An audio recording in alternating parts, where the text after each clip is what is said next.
आज की जनवाणी का रसपान करने से पहले मैं हमारे समाज के सभी लोगों से निवेदन करता हूँ कि सभी पुरुष वर्ग आ जाएं और आचार्य गुरुदेव श्री विराग सागर जी महाराज के चित्र के समक्ष देव पूजन करेंगे। और पीछे जो महिलाएं बैठी हैं उन सभी लोगों से निवेदन करते हैं कि आप सभी लोग पीछे वाली महिलाएं आ जाएं और आप सभी से निवेदन करते हैं कि आचार्य गुरुदेव श्री विशुद्ध सागर जी महाराज के चित्र के समक्ष देव पूजन करेंगे। ज्योति जलाते चलो, ज्योति से ज्योति जलाते चलो, ज्ञान के गंगा बहाते चलो, ज्ञान के राह में आए जो। गुरुदेव के प्रवचन सुनने से पूर्व में सभी लोगों से मैं महिला समाज की से संतोष देवी छावड़ा से निवेदन करता हूँ कि वो आ जाएं और आज का मंगलाचरण करके आज की धर्मसभा का प्रारंभ करें। श्रीमती संतोष देवी छावड़ा।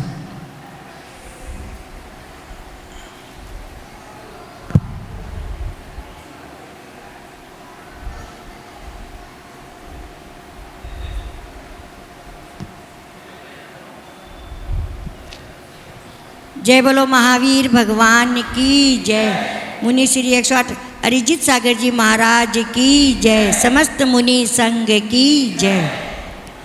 करना मने ध्यान महामंत्र नमोकार, करना मने ध्यान महामंत्र नमोकार। पहली बार बोलो मन नमो अरिहंताणम, होवे पाप का नाश महामंत्र नमोकार। दूसरी बार बोलो मन नमो सीधाणम, होवे कर्मों का नाश महामंत्र नमोकार। तीसरी बार बोलो मन नमो आईरियाणम, होवे गुरु का ज्ञान महामंत्र नमोकार। चौथी बार बोलो मन नमो उवेझायाणम, होवे ज्ञान विकास महामंत्र नमोकार। पांचवी बार बोलो मन नमो लोए सवेसाउणम, होवे भव से पार महामंत्र नमोकार। अब सम्यक दर्शन के बारे में गुरुदेव हम सभी को बता रहे थे और हम सभी अपने सम्यक्त को कैसे मजबूत कर सकें इस बारे में गुरुदेव प्रकाश डाल के हम सभी लोगों के लिए कृतार्थ कीजिए। नमोस्तु गुरुदेव, नमोस्तु गुरुदेव, नमोस्तु गुरुदेव। नमः सिद्धेभ्यः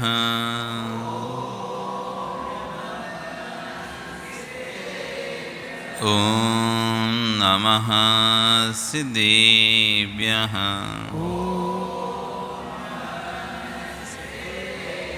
ॐ नमः सिद्धेभ्यः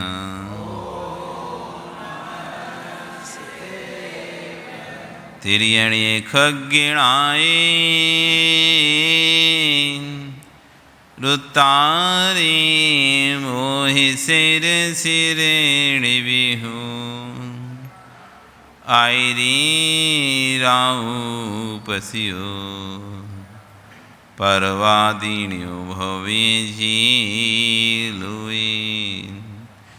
नमो अरिहंताण, नमो सिद्धाण, नमो आयरियाण, नमो अच्छायाण, नमो लोए सविशाहुण। बोले अनंत नंसे परमेष्टि भगवान की, आदिरम आदिनाथ भगवान की, वर्तमान शासन महावीर भगवान की, आचार्य श्री 108 कुलभद्र स्वामी महाराज की, आचार्य गुरु श्री विश्व सागर जी महाराज की, अहिंसा में विश्व धर्म की। जय बोले मुनि श्री 108 अरिजीत सागर जी महामुनि राज की, समस्त मुनि संघ की जयकारा गुरुदेव का। वह बंधु वर्तमान शासन नहीं, वर्धमान स्वामी के शासन में तीर्थां प्रभु की चरण निश्राम में बैठकर हम सभी जिन देशना का श्रवण कर रहे हैं, आचार्यगुण यहाँ पर विश्वसार जी महाराज अपनी देशना में कह रहे थे 8 अंगों का निरीक्षण करते रहना चाहिए, जिसमें निसंकित, निकांक्ष, निर्विजय किस्सा 3 अंगों के बारे में हमने चर्चा की थी। अमूढ़ दृष्टि अंग की चर्चा चल रही थी। जो मूर्ता से रहित होता है वो अमूढ़ दृष्टि होता है। सब कर रहे हैं इसलिए हमको नहीं करना। आचार्य ने, आचार्य सौंदर्य स्वामी महाराज ने भगवान को भी नमस्कार किया तो पहले उसकी परीक्षा की, क्योंकि भगवान शब्द से सभी भगवान नहीं हो जाएंगे। जैसे पीली चीज़, सभी पीली चीज़ सोना नहीं होती, तो जहाँ पर भीड़ लगी हुई है वो सब स्थान भगवान के नहीं हो जाए। लोगों ने जहाँ पर भीड़ दिखाई देती है, जहाँ पर बहुत सारे लोग सिर टेकने होते हैं, तो हम भी एक सिर अपना भी टेक देते हैं। दिलीप, लोगों में होड़ किसकी लगी है? श्रद्धा नहीं है। होड़ इससे आती है यहाँ पर इसका काम हो रहा, चलो मैं भी यहाँ चलता हूँ, मेरा भी हो जाएगा। आज जितने भी चमत्कार जो दिखाई दे रहे हैं, जहाँ पर चमत्कार के बल पर लोग की भीड़ लगी हुई है, वे किसकी भीड़ है? वो श्रद्धा की भीड़ नहीं है।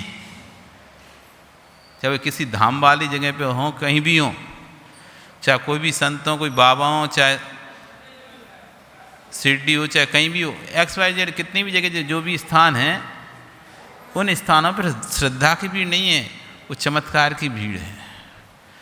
एक बात लोगों सुनते चले आ रहे हैं, यहाँ आने से काम बन जाता है, यहाँ आने से काम बन गया, यहाँ आने से काम बन गया। यहाँ एक ही स्वर लोगों सुन रहे, तो बस उसका ही मन हुआ, अच्छा मैं भी तो दुखी हूँ, मेरा ही तो काम बन जाएगा यहाँ आने से। काम हो गया सो उसको अब वहाँ का भगत हो गया वो, अब पैसा चढ़ावा। अब देखो ना, लोगों वीडियो रील आती हैं, लाखों लाखों रुपए ऐसे चढ़ाते पेटी में डालते दिख जाएंगे। जैन हो, अजैन हो, कोई भी बड़े बड़े लोग, सेठपति, करोड़पति, क्या है, वो पेटियों में नोट डालते, गड्डियों की गड्डी डालते दिखाई दे रहे हैं। सोने का सामान चढ़ाते दिखाई दे रहे हैं, चांदी के सामान चढ़ाते दिखाई। ये क्यों दिखाई दे रहे? श्रद्धा से नहीं दिखाई दे रही है।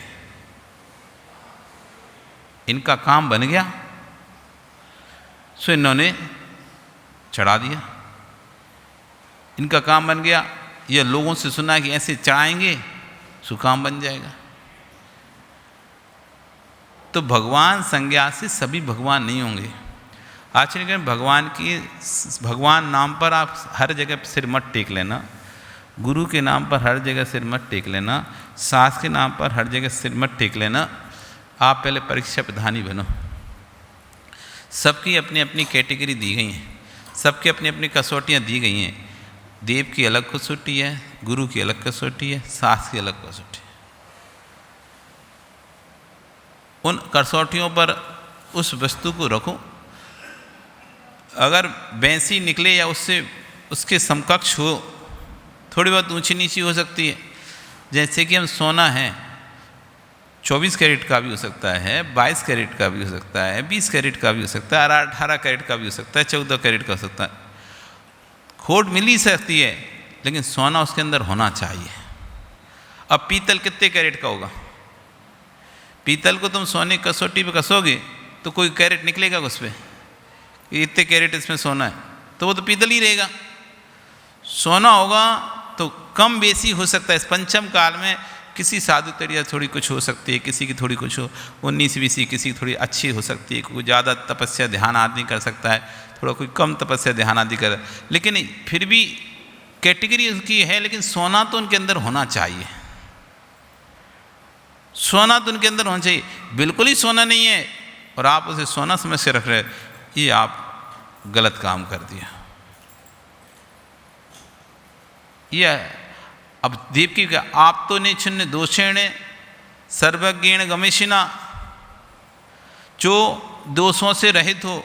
18 प्रकार के दोष हैं, क्षुद, पिपासा, जरातंक, जन्मांतक, भयस्मया, ना राग द्वेष मोहास्य यस्याप्ता सपिखीयते। क्षुदा, पिपासा, राग, द्वेष, मोह, अरति, शोक आदि अनेक ऐसे 18 प्रकार के जो दोष हैं, वो जिसमें नहीं पाए जाते वो देव होता है, वो सच्चा देव होता है। जो वीतरागता से युक्त हो, जिसके अंदर राग ना हो किसी प्रति, जिसके अंदर किसी प्रति द्वेष ना हो। राग द्वेष करने वाला तो इंसान मनुष्य होता है, भगवान नहीं होता है। वो भगवान यदि राग द्वेष करने लगा, फिर मनुष्य और भगवान में अंतर क्या रह गया? भगवान और मनुष्य में तो यही अंतर है, जो भगवान होता है वो राग द्वेष से परे होता है, जो इंसान होता है वो राग द्वेष से सहित होता है। इसलिए इंसान और भगवान में यही अंतर है। इंसान राग द्वेष से भरा हुआ है और भगवान राग द्वेष से रहित है। अब जिस भगवान में राग द्वेष दिखाई दे रहे हैं उसे हम भगवान संज्ञा नहीं दे सकते। जो अपने अहित करने वाले का, उसका नाम नहीं लेने वाले का अहित करता हो और उसका नाम लेने वाले का हित करता हो, ये राग द्वेषी तो स्पष्ट दिखाई दे रहा है। जो आराधना करने पर प्रसन्न हो जाता हो और जो विराधना करने पर नाराज हो जाता हो, ये राग द्वेषी दिखाई दे रहा है। जो श्राप दे रहा हो, जो वरदान दे रहा हो, ये राग द्वेषी तो है। तो जो राग द्वेष से सहित है, वीतराग नहीं है, वो हमारा भगवान नहीं है, वो भगवान की कैटेगरी में नहीं आएगा। जो 18 दोषों से रहते हैं वो भगवान की कैटेगरी में नहीं आ रहा। ऐसे आप सब पीड़ित आप तो नो छिन्न दोषेण सर्वज्ञ न गमेशिना। जिस जो है हितोपदेशी, जो हितोपदेशी हो, राग द्वेष से रहित हो, सर्वज्ञ हो, वीतरागी हो, ऐसा जीव ही हमारा आप्त हो सकता है। ये आपकी परिभाषा, आपकी कसौटी है। अब जितने ही भगवान को हम देख रहे हैं, वे तो पहले मांग रहे थे, भिखारी थे, भिखारी से भगवान बन गए। पूरा जीवन भीख मांगते निकला, पूरा जीवन दर दर ठोकरें खाते खाते निकल गया।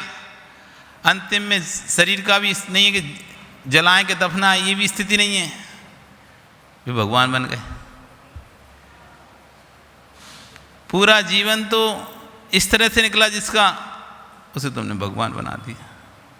आज बड़े बड़े मंदिर उसके बना के रख दिए, चढ़ावा आ रहा है लाखों का, करोड़ों का, अरबों का। ये भगवान नहीं होते हैं। पूरा जीवन तो जिसका मांगते निकला हो और आखिरी में मरने भगवान। बेंतर बन जाता व्यक्ति, वो बेंतर बन के चमत्कार दिखाता है तो हम उसको भगवान बना देते हैं। बस आदमी मर गया, मर के बेंतर बन गया और अपने स्थानों पर थोड़ा सा चमत्कार दिखा दिया तो उसी को लोगों ने भगवान बना दिया। नेता बन गए, उनको भगवान बना दिया। अभिनेता बन जाते उनको भगवान बना दिया। उनके मंदिर बनाते, उनकी पूजा होने लगती है। चले जाओ तमिलनाडु में, नेताओं के मंदिर हैं, वे भगवान जैसे पूज रहे हैं। अभिनेताओं के मंदिर हैं, वे भगवान जैसे पूज रहे हैं, उनको भगवान मान रहे हैं। कोई झाड़ू लगाने वाला, कोई नाव चलाने वाला, कोई ये करने वाला, सब भगवान बने फिर बैठे हैं आज जगह जगह। आज कितनी सारी जयंतियाँ देखते हो आप, निकलती रहती हैं, उस वे अपने समुदाय अपने आप को भगवान हो गए। वे कुछ नहीं किया, बस 4 लोगों को इकट्ठा जोड़ लिया और 4 अच्छी बातें कर ली, वो मर गए, सुन के फॉलोअर बढ़ गए, उन्होंने उनको भगवान बना दिया। फॉलोअर बढ़ जाते हैं, फॉलोअर को क्या है, भक्त बने और भक्तों ने जो चाहे सो बना दो। जैसे आजकल साधुओं को भी बहुत उपाधि दे रहे हैं ना, तो चाहे गुण हो चाहे नहीं हो, सो तुम्हारे ज़्यादा फॉलोअर्स हो, तुम्हें जो उपाधि चाहिए बोलो, कौन सी चाहिए तुम्हें अरिहंत तक बना दें। भी तो भक्तों का बस चले तभी भी साधु को अरिहंत बना दे। भी तो साक्षात समुषण है, भगवान ही है ये तो। अरिहंत अंध भक्त हैं। तुम्हें क्या चाहिए आज, जो चाहिए अपनी भीड़ तैयार कर लो और भीड़ तुमको वो देने तैयार है।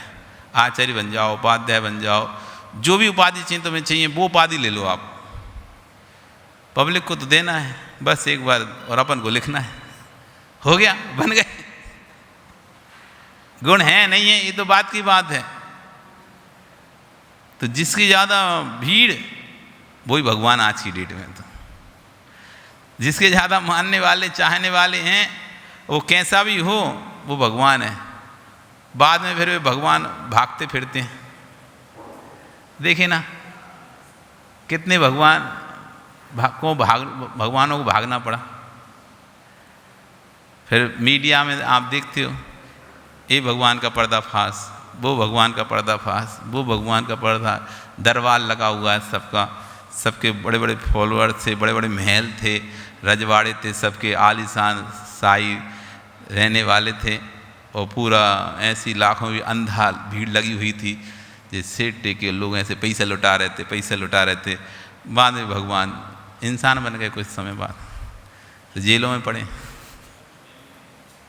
जेल में चले गए भगवान हैं। फिर बेल भी नहीं होती जी, जेल में फिर बेल भी नहीं रहते, ऐसे भगवान फिर जेल में भगवान बन के घूम। अब कैदियों के भगवान। तो भीड़ आज भगवान की परिभाषा क्या है? जहाँ ज़्यादा भीड़ वही भगवान, जहाँ ज़्यादा भीड़, जहाँ ज़्यादा लोगों भक्त लाखों की पंडाल भर रहे हैं, अरबों के आश्रम चल रहे हैं, पंडाल भर रहे हैं, बस वही भगवान है आज की डेट में। तो पर आज घर अमूर्त दृष्टि अंग वाला जीव भीड़ को नहीं देखता है, वो तत्व को देखता है। भीड़ को देखकर हम भगवान नहीं मानते, हम तत्व को देखकर भगवान मानते हैं। देव की परिभाषा थी, गुरु की परिभाषा विश्वासा बसाती तो निरारंभो परिग्रह, ज्ञान ध्यान तपोरक्षा तपस्वी सप्रशस्यते। जो ज्ञान ध्यान में लीन है, विश्वासाओं से रहित है, आरंभ परिग्रह से रहित, जो तपस्वी है वही साधु है। अब आश्रम बना के, बड़े बड़े आश्रम हैं, बड़े बड़े मठ हैं, धन संपत्तियां हैं। इस मठ की इतने करोड़ रुपए की संपत्ति है, 1000 अरब करोड़ की संपत्ति। नाम ही ऐसे सुनते थे ऐसे लगते हैं वैसे 1000 अरब करोड़ रुपए की संपत्ति। आप देखो, गूगल पे सर्च करो अमुक संत की कितनी संपत्ति, तो उसमें आ जाएगा 500 करोड़ रुपए की संपत्ति। 1000 करोड़ रुपए की संपत्ति ऐसे लिख रहा था जैसे 1000 ऐसी 100 रुपया हो जैसे। 1000 करोड़ कभी देखे तुमने अंकित? दिलीप जी तुमने देखे हो 500 करोड़? तो इतना पैसा आता है मंदिर में, तो नहीं देखा क्या? 500 करोड़ रुपए की, 500 अरब करोड़ रुपए की, ऐसे लिखते हैं कहाँ से? तो ये, और तब भी गुरु के रूप में पूछ रहे हैं, परिग्रह से भरे पड़े हैं। एक नहीं, दो नहीं, 4 उनकी स्त्रियां हैं, 5 स्त्रियां हैं, तब भी गुरु के नाम से पूज रहे हैं, घूम रहे हैं, फोटो खिंचा रहे हैं, पिकनिक मना रहे हैं, पार्टी कर रहे हैं, तब भी गुरु संज्ञा को प्राप्त है। ऐसे कितने बेटियों की शादी कर रहे हैं, बच्चों की शादी कर रहे हैं, बड़े बड़े सेलिब्रिटीज़ को बुला रहे हैं, बड़े बड़े नेताओं को बुला रहे हैं, और फिर भी गुरु के रूप में पूज रहे हैं। हाँ देखो देश में कितने गुरु हैं। फिर वो मरे से उनका बेटा गुरु हो गया। गद्दी संभालते ना, गद्दी, वो गद्दी खत्म, उनका पुश्तैनी गद्दी चल रही, बाप मरा तो बेटा, बेटा मरा तो फिर उनका बेटा, ऐसी और गुरु संज्ञा को प्राप्त हैं। और लाखों की भीड़ उनके चरणों में झुक रही है। और अपने जैसे जैन लोग कई जाते हैं सब स्थानों पर, ऐसा नहीं समझना कोई अजैनों ही जाते हैं, बहुत सारे जैन बंधु वर्ग जाते हैं जो पूरा जैन धर्म से जिन्हें मतलब ही नहीं है, जैन नाम मात्र के हैं बस, बाकी सब तो पूरा फॉलो अजैन धर्म को ही करते हैं। ऐसे बहुत सारे जैनों की भीड़ लगी है वहाँ पर, मंदिरों से ज़्यादा मस्जिदों में भीड़ लगी बहुत है। ये अमूर्त दृष्टिअंग वाला आचरण करेंगे, ये मूर्ता नहीं करता, वो व्यवस्थित तत्व को समझता है, जानता है, खुली बुद्धि विवेक वाला होता है, समझता है और सत्य का साथ देता है, असत का साथ नहीं देता कभी। अमूर्त दृष्टिअंग जिसके अंदर होगा वो असत्य का साथ नहीं देगा। वो ये नहीं देखेगा कि मेरा घर का व्यक्ति इसलिए मैं इसका साथ दे दूँ, मेरा परिवार का व्यक्ति इसलिए मैं इसका साथ दे दूँ, मेरी समाज का व्यक्ति इसलिए मैं इसका साथ दे दूँ, मेरे इसका साथ नहीं दूँ मेरे परिवार की बदनामी हो जाएगी, इसका साथ नहीं दूंगा तो मेरे घर की बदनामी है, इसका साथ नहीं मेरी समाज की बदनामी। वो सत्य का साथ देता है, वो ना किसी घर के पक्ष में होता, ना किसी परिवार के पक्ष में होता, ना किसी समाज के पक्ष में होता, वो सिर्फ सत्य के पक्ष में होता है, मूर्ता नहीं है। आज आचार्य ने ऐसी एक अमूर्त दृष्टिअंग रेवती रानी की कथा सुना रहे कि पांडव देश के दक्षिण मथुरा नामक नगर में अवधि ज्ञानी अष्टांग निमित्त के ज्ञाता महातपस्वी गुप्त नामक आचार्य रहते थे। विजयात पर्वत की दक्षिण श्रेणी में स्थित मेघकूट नगर के राजा चंद्रप्रभ ने अपने पुत्र चंद्रशेखर को राज देकर उन गुप्त नामक मुनिराज के चरणों में दीक्षा को ग्रहण किया और क्षुल्लक दीक्षा को प्राप्त किया। एक दिन क्षुल्लक तीर्थ यात्रा के लिए अन्यत्र विहार करने की इच्छा प्रकट करते हैं गुरु के समक्ष कि मुझे तीर्थ यात्रा के लिए जाना है। गुरु से अनुमति पाकर जब क्षुल्लक जाने लगा तब उन्होंने गुरुदेव से विनय पूर्वक पूछा, स्वामी मैं उत्तर मथुरा में जा रहा हूँ, उत्तर मथुरा में आपको किसी को कुछ कहना है क्या? तब आचार्य बोले, वहाँ सुब्रत नाम के मुनिराज हैं, उनको मेरा पिति नमोस्तु बोलना, और एक रेवती नाम की रानी है उस उत्तर मथुरा में, उसको मेरा आशीर्वाद बोलना। इतना बोलने के बाद आचार्य भगवान चुप हो गए। बार बार उन क्षुल्लक जी ने पूछा, और किसी अन्य मुनिराज को कोई संदेश देना है? क्योंकि क्षुल्लक को पता था कि उत्तर मथुरा में 11 अंग के धारी एक भवसेन नाम के आचार्य और भी हैं। तो बार बार पूछ रहा अपने आचार्य से, किसी और को कुछ कहना है कि? अन्य संदेश बार बार पूछने पर भी मुनिराज ने अन्य कोई संदेश नहीं दिया। क्षुल्लक हृदय में संसदपन्न हो गया कि वहाँ रहने वाले 11 अंग के पाटी भवसेन को आचार्य देव ने वंदना क्यों नहीं बोली, उनको वंदना क्यों नहीं करी? आचार्य कह रहे हैं, हृदय में जब किसी प्रकार की संकट उत्पन्न होती है तो मन विक्षिप्त होने जाता है, मन बेचैन हो जाता है, और जब तक शंका ना निकल जाए तो मन आकुल व्याकुल बना रहता है। इसलिए शंका छोटी सी भी क्यों ना हो, समय रहते हुए निकाल देना चाहिए। यदि आपके विषय में किसी व्यक्ति के प्रति थोड़ी सी शंका है कि इन्होंने ऐसा कहा है कि नहीं कहा, आप उसमें मन में बैठ रखे रहे और पूछा नहीं, क्लियर नहीं किया, वो धीरे धीरे बढ़ती जाएगी, बढ़ती जाएगी, बढ़ती जाएगी, और बाद में वो आपके संबंधों को, रिश्तों को फाड़ देगी। इसलिए जैसी शंका उत्पन्न हो किसी विषय में, तुरंत वहाँ जाकर विनय पूर्वक उस शंका का समाधान करना चाहिए। यदि गुरु के प्रति भी कोई आपके महाराज जी ने ऐसे कहा है क्या? अच्छा महाराज जी ने ऐसे, किसी को महाराज जी ने ऐसे, अच्छा ऐसा कहा, ठीक है। और आपके अंदर बेचैनी हुई, महाराज जी ने ऐसा कैसे कह दिया महाराज, अब अंदर बेचैनी, पहुँचो, विनय पूर्वक निवेदन करो, मेरे मन को शांत करें महाराज श्री, मेरे अंदर एक व्याकुलता उत्पन्न हो गई है, मैं कभी ऐसा सुना नहीं था, अचानक मैंने ऐसे सुना और मेरे अंदर एक बेचैनी सी हो गई है, तो मेरी जिज्ञासा को शांत करें। वहाँ जाकर आपने विनय पूर्वक पूछा और उन्होंने आपकी समस्या का समाधान, अब सही है, अब ठीक है। हम सोच रहे थे, अब पता चला आपने तो ऐसा नहीं कहा था, तो अब आपके मुख से सुन लिया, अब हम शांति हो गए। तो जब भी कोई शंका या कहीं भी किसी व्यक्ति के विषय में, घर में किसी सदस्य के विषय में कोई कहे कि आपकी जेठानी ऐसा बोल रही थी, दूसरे ने आके बोला कि आपकी जेठानी आपके बारे में ऐसा बोल रही थी, आप प्यार से जेठानी के पास जाओ, उसको अच्छे मधुर भाषण करो और बोलो कि अमुक व्यक्ति ऐसा ऐसा आपके बारे में बता रहा था कि आपने ऐसा कहा है। यदि उसने कहा है तब भी अच्छी बात है, नहीं कहा तब भी अच्छी बात है। यदि कहा है तो उसका चेहरा रंग सब बदल जाएगा,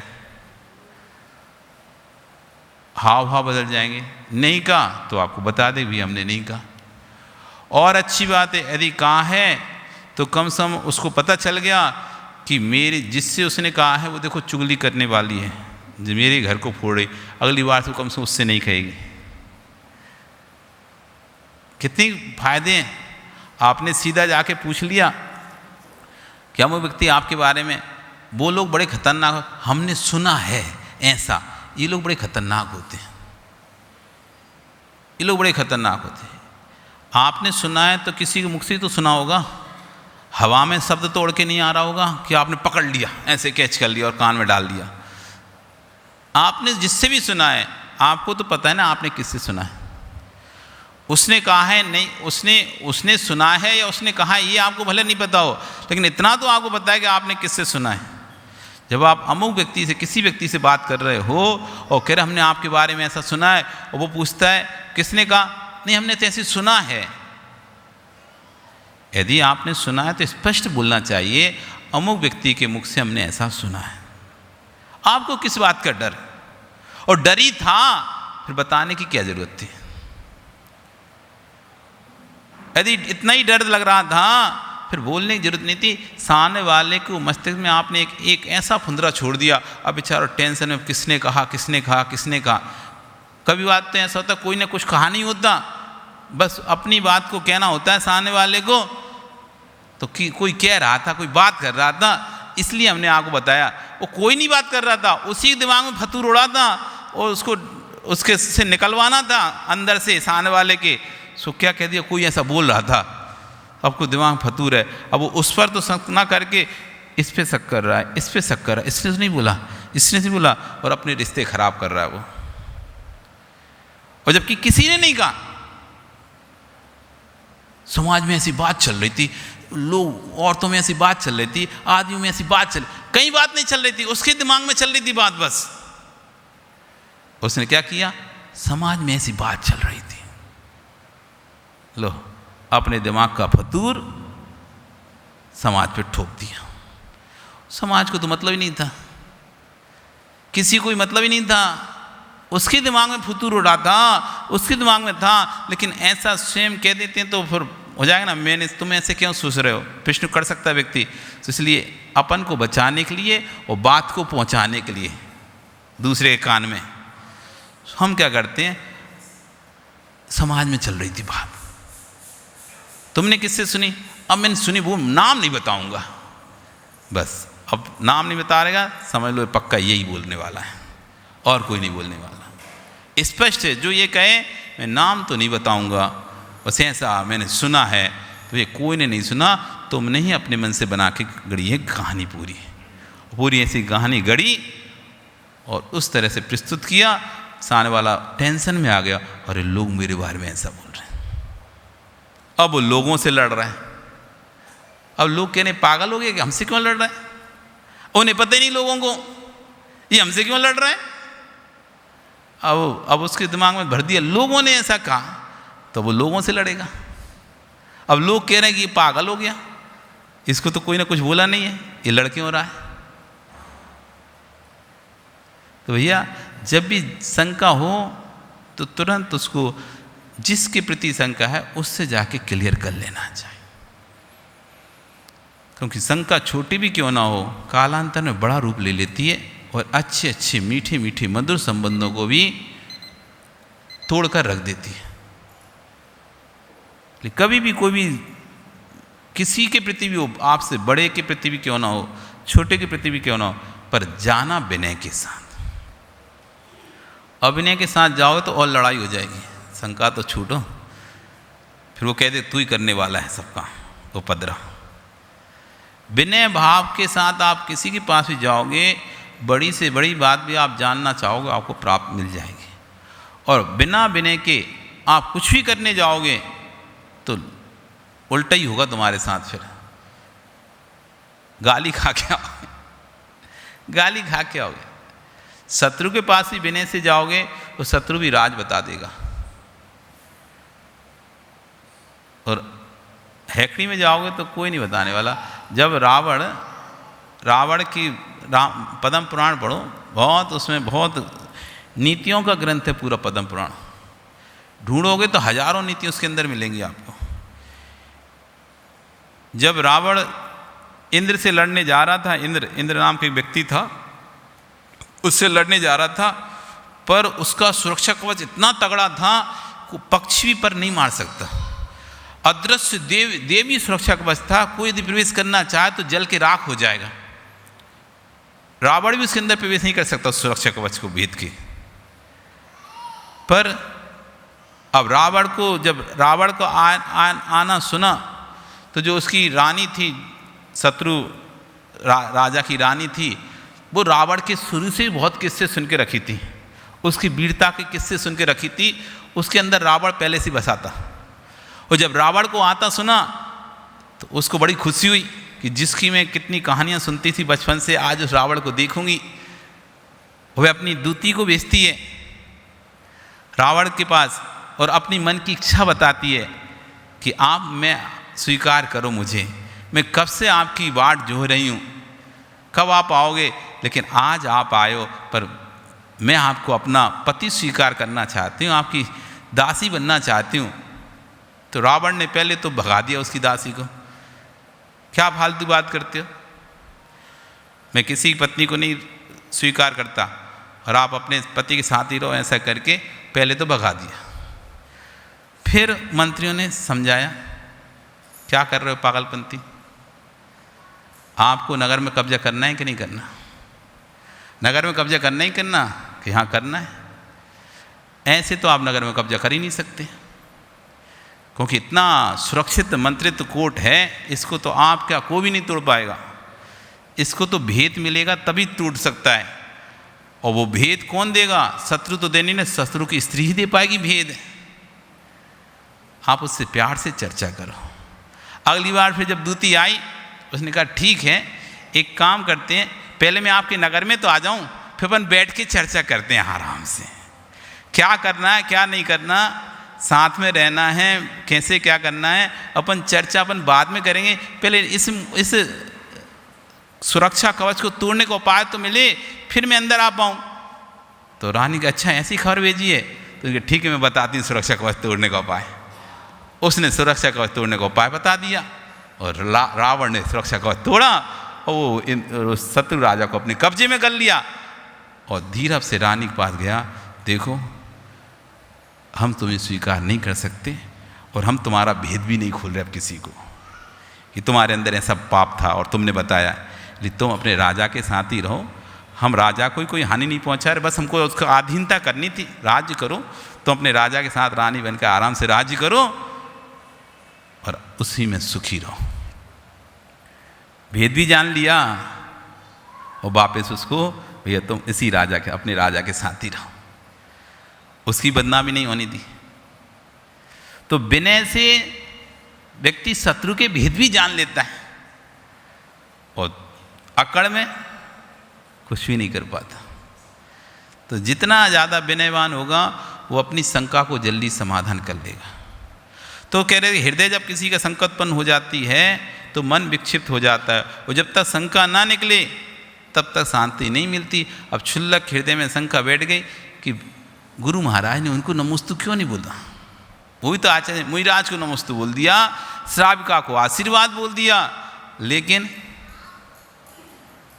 मुनिराज तो इनको नमोस्तु क्यों नहीं बोला, वो भी 11 अंक के धारी आचार्य परमेष्टि, उनको तो नमोस्तु बोलना चाहिए था। क्या बात है, पर अंदर शंका थी। तो क्षुल्लक शंका का हृदय हस्त निवारण करने सर्वप्रथम उत्तर मथुरा में मुनि सुव्रत, जो सुव्रत नाम के मुनिराज थे, पहले उनके पास गए, उनको नमोस्तु प्रति नमोस्तु बोला ना। सुगुप्ति मुनिराज ने आपको उनके दर्शन किए और उनको कहा कि सुगुप्ति नाम के मुनिराज ने आपको पांडव देश में दक्षिण मथुरा से, दक्षिण मथुरा हो गई मतलब कर्नाटक साइड, ये होती है दक्षिण मथुरा, उत्तर मथुरा ये दिल्ली साइड, ये उत्तर मथुरा हो गई। तो दक्षिण मथुरा से यानी कर्नाटक से, वो दक्षिण का प्रांत हो गया ना, दक्षिण से क्षुल्लक चल के आया था, तो उत्तर मथुरा में यहाँ पर आया। तो यहाँ पर उनको बोलता है कि दक्षिण मथुरा से आपको गुप्त नाम मुनिराज ने नमोस्तु बोला है, प्रति नमोस्तु बोला है। तो सुगुप्ति महाराज ने भी उनको अपना नमोस्तु प्रेषित किया और ऐसा कहकर नमस्कार किया। विहार विधि को जानने वाले तथा धार्मिक जनों के प्रति वात्सल्य रखने वाले उस सुब्रत मुनिराज ने प्रतिवंदना की और क्षुल्लक के साथ ही बहुत वात्सल्य भाव प्रकट किया, उसके रत्नत्रय कुशल क्षेम तपस्वी भोजन आदि की व्यवस्था की। जब उनके कुशल व्यवहार को देखा तो क्षुल्लक का एक ये तो हो गया कि नहीं सही मुनिराज हैं, तो नमोस्तु प्रति नमोस्तु को व्यवहार होता है, ये आचार्य भगवान ने किया, ठीक हो गया। अब आगे निकल कर पहुँचता है भव्यसेन आचार्य, इनको तो बोले नहीं, इनको क्यों नहीं बोला, क्या ऐसे इनमें चीज़ नहीं है जो जबकि बोलना चाहिए था, तो तब भी नहीं बोला, तो क्यों नहीं बोला, ये अब कल पता चलेगा। आज आपका समय, कल फिर आओगे, पर्याय रही तो कल पता चलेगा कि क्षुल्लक 11 अंक के पाठी क्षुल्लक भवसेन को गुप्त नामक विराज ने नमोस्तु क्यों नहीं बोला था, ये कल हमें पता चलेगा। बोली भगवान महावीर स्वामी की। चलिए।